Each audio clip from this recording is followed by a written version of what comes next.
नमस्कार, मैं हूँ शैली जोशी और आप देख रहे हैं दून प्राइम न्यूज़। आज हम मौजूद हैं उत्तराखंड के देहरादून के। आज हमारे दिव्यांग भाई बहन कूच कर रहे हैं अपनी कुछ मांगों को लेकर, जो कि उनकी 4 मांगे हैं। तो चलिए इनसे पूछते हैं कि इनकी क्या क्या मांगे हैं। मेरा नाम किशोर है और मैं उत्तराखंड कोटद्वार का रहने वाला हूँ। मैं बचपन से ही विकलांग हूँ, जन्म से ही ऐसा हूँ, ठीक है। उसके बाद ऑपरेशन के लिए मैं बिल्कुल बिलोंग घर से करता हूँ, मिडल से भी नीचे, तो घर वालों के लिए नहीं होता है। तो मम्मी पापा ने कहीं दिल्ली ले गए, तो उन्होंने 8-9 ऑपरेशन करने के लिए बोला, लेकिन हो नहीं पा रहा है। तो तब मैंने कहा कोई नहीं, जो ज़्यादा ही मेरे पैरों में जान है, लेकिन ऑपरेशन करके सरकार की तरफ से सिर्फ एक पेंशन के सिवा कुछ नहीं है। पेंशन भी वही 1200 रुपये। मैं सरकार से कहता हूँ कि 1200 रुपये में अपना खर्चा चला के दिखा दे। बात छोड़ दीजिए, 1200 रुपये में सरकार अपना खर्चा चला के दिखा दे। जो हमें दे रहा है 1200 रुपये खर्चा दिखा दे, वो कि वो खुद चला दे, उसके बाद हमें बोल दे कि तुम भी चला सकते हो, तो हम मान जाएंगे कि सरकार हमें वो दे देगी। हमारी वैकेंसी है, हमारे इतने सारे पद हैं, भाई लोग सब पढ़े लिखे हैं, उनके लिए कहाँ है पद, कहाँ है हमारे? कौन ले रहा है उनको? गवर्नमेंट नहीं तो प्राइवेट सेक्टर में होना चाहिए कहीं। प्राइवेट में तो वैसे भी नहीं लेते, विकलांगों को बोल के निकाला जाता है। कितनी बेइज्जती होती है हमारी। आइए बताइए, हम अपने मंत्री से मिलने जा रहे हैं। किसने बनाया उन्हें मंत्री किसने बनाया? हमारे इस देशवासियों ने बनाया। हम नहीं मिल सकते उनसे। हमारा वोट बैंक नहीं है। बताओ क्या लगाई उन्होंने पुलिस? जब वो प्रधानों का, आशाओं का मानदेय बढ़ा सकते हैं, तो क्या एक विकलांग का किसकी सैलरी नहीं बढ़ी? सब धरने पे बैठे हैं, आशाएं हो, टीचर हो, कोई भी हो, सब बैठे हैं। ये लोग भी तो उनका वोट बैंक है, हमारा नहीं है वोट बैंक। महंगाई कर दिया, बस महंगाई कितनी? 900 रुपए का 1200 रुपए मिलता है महीना। चलो मैं मानता हूँ, 1200 रुपए में से 900 रुपए सिलेंडर के चले गए। साग सब्जी नहीं खाएगा, वो आटा चावल नहीं खाएगा। 100 रुपए लीटर तेल हो गया है, सरसों का। क्या लाएगा बताओ? क्या खाएगा?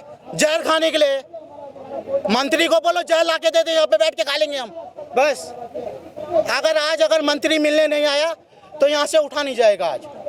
धन्यवाद करता हूँ, आप लोग यहाँ पर आए और हमारी समस्या का समाधान करने के लिए आप लोग आए। आप भी हमारे बच्चे हैं। मेरी आयु इस टाइम 75 ईयर्स है। सीनियर सिटीजनों में एयर इंडिया से रिटायर। मेरे बहू बेटों ने हमें दुखी पहुँचाया। मेरे साथ कोई नहीं रहता। जो मेरी बेटी है वो पहले से, जब वो 3 वर्ष की थी तब वो पुलिस से विकलांग थी। अभी 4 साल हो गए, एक पुलिस वाला उसकी दूसरी टांग तोड़ देता है, वो बिल्कुल विकलांग हो गया। मैंने कई चिट्ठी लिखी, अब मेरा कोर्ट केस भी चल रहा है। 4 साल कोर्ट केस को चलते हुए मेरी कोई सुनवाई नहीं। हिंदी खबर में मैंने मीडिया में को बुला के कराया, एसपी साहब ने ही बात की, लेकिन आज तक उस कल्पित का पता ही नहीं वो कहाँ है। मेरे साथ मेरी पोती है, वो पढ़ने लिखने वाली है। मेरी बच्ची को कोई आर्थिक सहायता नहीं है। प्रधानमंत्री जी ने मकान जरूर दिया है, मकान देकर बहुत बड़ा एहसान किया है। उसकी किस्सें भी जाती हैं और उसमें उन्होंने उनको विकलांग, मैं 75 ईयर्स का ओल्ड मैन, देश के लिए मैंने कुर्बानी की है। PM से लेकर CM तक उनके साथ मैंने घूमा है, पूरे वर्ल्ड घूमा हूँ। उसके बाद मैं बैठ नहीं सकता, मैं टॉयलेट या बाथरूम कैसे जाऊँगा? वो भी सुविधा तक हमें नहीं दी गई कि भाई कम से कम एक टॉयलेट तो लगा दो बच्चों के। दिव्यांग बुजुर्ग लोग 75 साल का वो कैसे बैठ सकता है? क्या CM और GM और PM के माता पिता बुढ़े नहीं है? वो क्या ऐसे बैठते हैं उसके देसी सीटों पे? उनका हमारा अधिकार नहीं उसमें बैठे हैं। बच्चों को जो आपने मकान दिया उसमें एक सीट प्रोवाइड नहीं कर सकते? अग्निशमन लगा रखा है, वैसे है। सब कुछ ऐसे ही चल रहा है। सब पता आँख नीचे की बात है। जब मैं मकान उसका निकलना उसकी फाइल दबा देगी, उस दिन मैं नहीं होता तो मकान में नहीं मिलता। बड़ी मुश्किल से अपने बलपूर्वक मैंने मीटिंग रुकवा कर, और जो दौड़ निकल रहा था उसको रुकवा कर अपना बेटी का अधिकार मैंने से दिलाया। आज मैं अपनी बेटी, मेरी बेटी और नातिन दोनों में हमारा प्रयास कर रहे हैं। हम वृद्ध लोग हैं, मेरी मिसेज भी वृद्ध है। पेंशन मिलती है 1200 में 900 सिलेंडर, घर का खर्च, और मैं किराए पर रहता हूँ, उसका खर्च, परिवार के घर का खर्च, हॉस्पिटल का खर्च, कोर्ट का खर्च मैं कहाँ से लाऊं?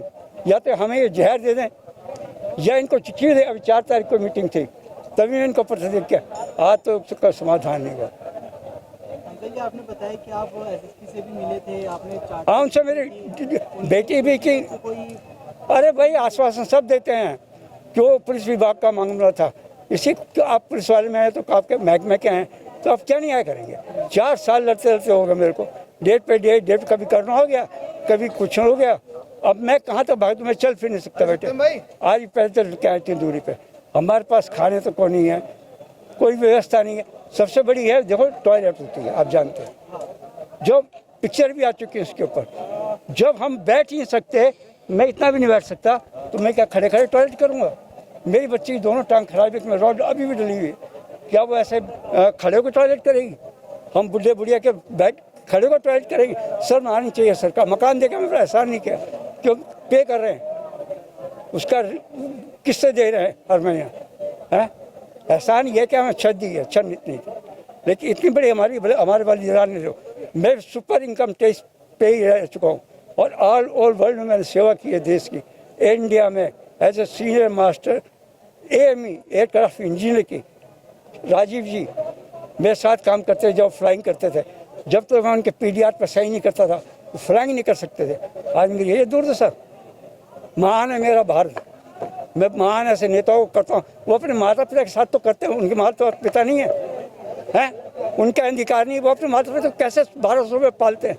मेरे तो ये हाथ, मैं कहता वो 1200 रुपये पालते हैं, मैं उनको मजदूरी करूँ, मैं उनको 2400 रुपये महीने दूंगा। और क्या दिल्ली हमारे से दूर है, वो हमारे हिंदुस्तान में नहीं आती है। वहाँ 35 पेंशन मिलती है, या 6 महीने पेंशनों को लग जाती है, और वो भी रो रो के। तो ये समस्या का समाधान कौन निकालेगा। जो हमसे वोट लेते हैं, जिनसे वो जीत के आते हैं और करोड़ों कमाते हैं, तो ऐसे मैं क्या कर सकता हूँ बेटे। मैं तो उनको धन्यवाद करता हूँ, उनके माता पिता को, जिन्होंने उनको पैदा किया है, ऐसे संस्कार अच्छे दिए हैं, उनका मैं धन्यवाद करता हूँ। बस आप लोग इतने बता रहे थे आपकी भी प्रॉब्लम बैठने में। बेटा मेरा 75 ईयर्स के बैठ कहाँ सकता हूँ मैं, वहाँ से भी खड़े खड़े आ रहा हूँ। अब अगर जब आपने मकान दिया और जो विकलांगों को मकान मिला था, वो आज करोड़पति अरबपति सबने ले के ताले लगा रखे हैं, सबको किराए पे रखा है। MDDS वाले को अजी नहीं सब बुक है, वो तो 50 मकान मैं देता हूँ। आपको कितना किराया देना पड़ता है? उसका पहले था जी 3,500 रुपया किस्त लोन लिया था मैंने। अब बड़ी मुश्किल से उसका हाफ करवाया, रो पिट के। लेकिन मेन वो तो हम भुगतते हैं, जब हम तो मर रहे हैं कोई बात नहीं, लेकिन जब हमारे पास बेटा भी नहीं है, बहू भी नहीं है, दिव्यांग को छोड़ के भाग गई, वो तो हम जाए तो कहाँ जाए बेटा। कम से कम हमारी बच्चों की पेंशन अगर 5-5 हज़ार रुपये लग जाए हैं, तो वो हमारा पेट पाल रही हैं, जबकि हमारा फर्ज है उनका पेट पालना। उसका बाप नहीं बच्ची का, और बेटी का आदमी नहीं है, एक टांग से वो दूसरे पुलिस वाला तोड़ गया, कहाँ जाए। कुछ नहीं कर रहे, आप लाभ मीडिया में दे दो, कहीं दे दो, PM CM को लिख के दो, यहाँ कुछ नहीं होने वाला।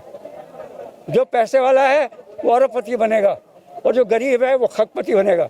आज आप कैसी मेहनत कर रहे हैं, आपको पता है आप अपने परिवार को कैसे चला रहे हैं, कि इनकी आंखें बंद पड़ी सो रहे हैं। शर्म आनी चाहिए इन लोगों को। मैं कहता हूँ, मैं अब शब्द बोल रहा हूँ, मुझे फांसी दे दो, मुझे गम नहीं है, क्योंकि मैंने अपनी जीवन पूरी कर ली, देश की सेवा की है। मैं कंधार कांड में मैं था, उस एयरक्राफ्ट को मैंने भेजा था। इतने से बड़े काम प्रधानमंत्री जी राजीव गांधी जी, इससे बड़ा और कौन हो सकता है? और ये जो लाल कृष्ण आडवाणी जी, कौन ऐसा मिनिस्टर है जिसके साथ मैं नहीं रहा। विदेशों से कंधार कांड और सिंगापुर, बैंकॉक, हांगकॉन्ग, मलेशिया, मैं आपको कार्ड दिखाता हूँ भाई एयर इंडिया का। मैं पूरा वर्ल्ड घुमा हुआ, 37-38 कंट्री में रहा है। उसके बावजूद मेरी हालत है देश की सेवा का, मैं जनता सेवक हूँ, समझो जी। कितनी बार आपने सरकार से इसकी मदद की गुहार करी है?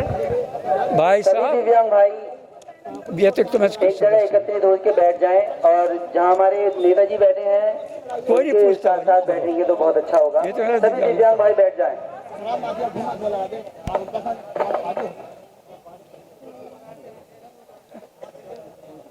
ये मेरा आधार कार्ड है, और सॉरी एयर इंडिया का तो कार्ड में लाया नहीं, एयर इंडिया का कार्ड नहीं लाया। और मैं जबकि सेवक रह चुका हूँ बहुत बड़ा, सेक्रेटरी, प्रेसिडेंट, चेयरमैन, ये स्पोर्ट्स कॉलेज में मैनेजर, इससे इतनी बड़ी पोस्ट पे रह के आज मेरी दुर्दशा है। अरे कुछ तो शर्म करो भाई, कुछ तो रहम खाओ, आपके माता पिता है? हर बच्चों को चाहिए माँ बाप की सेवा करना। आज माँ बाप को निराश करा जाता है, उनके लिए कोई उनकी एक्शन केस लो, कोर्ट के चक्कर काट कर बुढ़ा मर जाएगा, मगर किसी का कुछ नहीं होता बेटे। समझे, ये दर्द वाली कहानी है। अगर आप इसको प्रसारित कर सकते हैं कर दें। कूच किसके लिए कर रहे हैं? हम लोग क्या नाम है पेंशन के लिए, बैकलॉग वगैरह के लिए कर रहे हैं। जो लोग विकलांग मतलब है काम नहीं कर सकते, वो 1200 रुपये में अपना भरण पोषण कैसे करेंगे? क्योंकि आज के वक्त में 40 रुपये में कोई घर अपना चला सकता है, एक वक्त का खाना नहीं खा सकता। मैं खटीमा से यहाँ तक आया, 100 रुपये थाली बेच रहा था वो।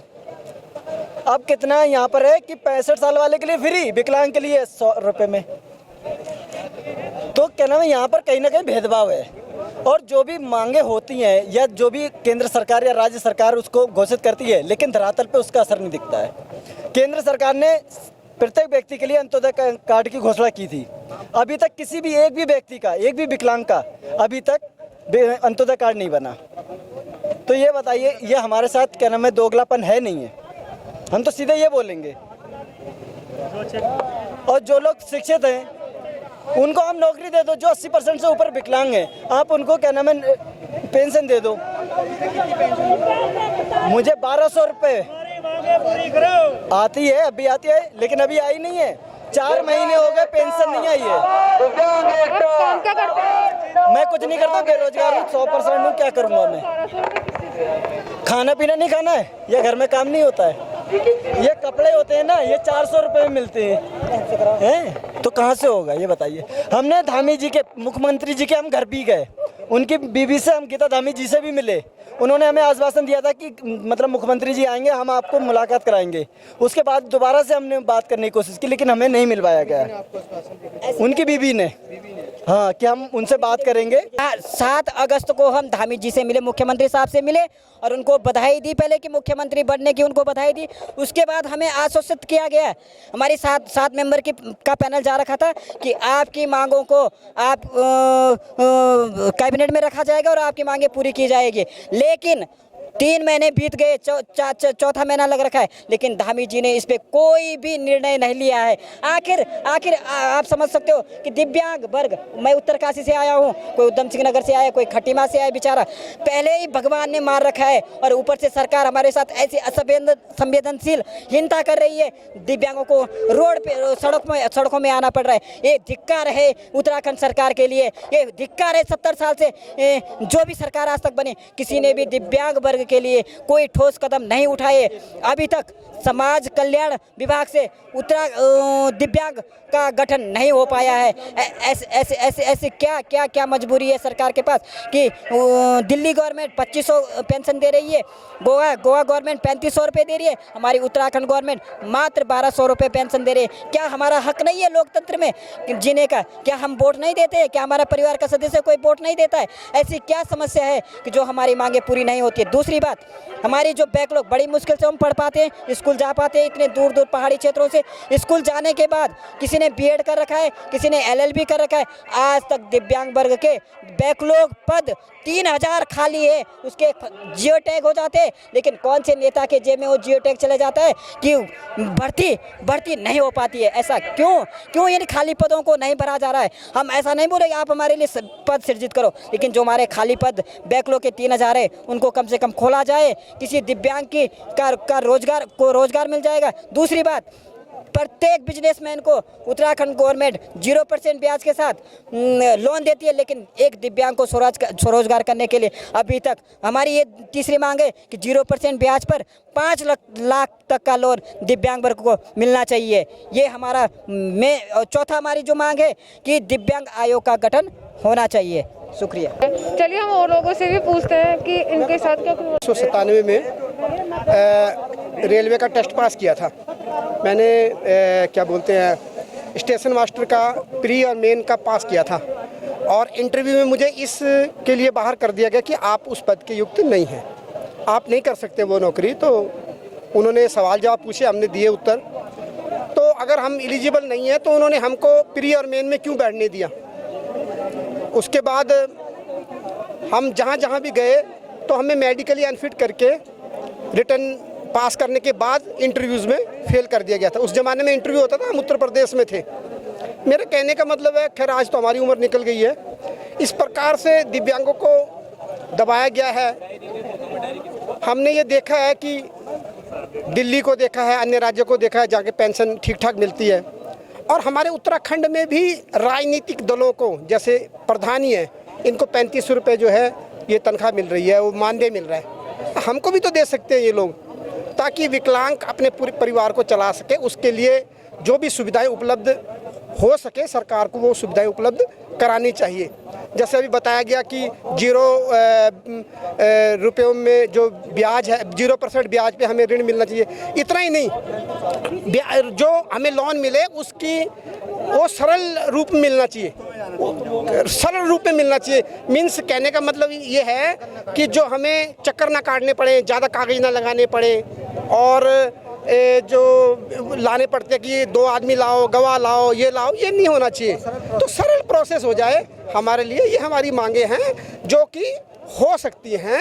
और वास्तव में जो जन नेता, ये जो विधायक सांसद जीत के जाते हैं, वो जन कल्याण के लिए ही जाते हैं। कोई अलग से कोई हम मांग नहीं कर रहे हैं, समाज का ही हम एक अंग हैं, और समाज, हमने भी उनको वोट दिया है, हमारा अधिकार भी उनको अपनी बातें कहने का है। और हाँ, समानता का अधिकार हमको भी मिलना चाहिए। जिस प्रकार से आम सामान्य जन हमारी उपेक्षा करता है, उसका बेनिफिट सरकार को हमको देना चाहिए। बेचारा कह के या अन्य शब्दों से जो संबोधित करते हैं, जो हमारी मन को, हृदय को जो ठेस लगती है, उसको संतुलित करने के लिए हमें सक्षम बनाए सरकार, ताकि हमें बेचारा शब्द जो है वो कोई सामान्य जन ना कहे। ये मेरा आप देख सकते हैं इनकी 4 मांगे, और कितना दुख है, और इतने महंगाई में इनको सिर्फ 1200 रुपये में ही अपना घर चलाना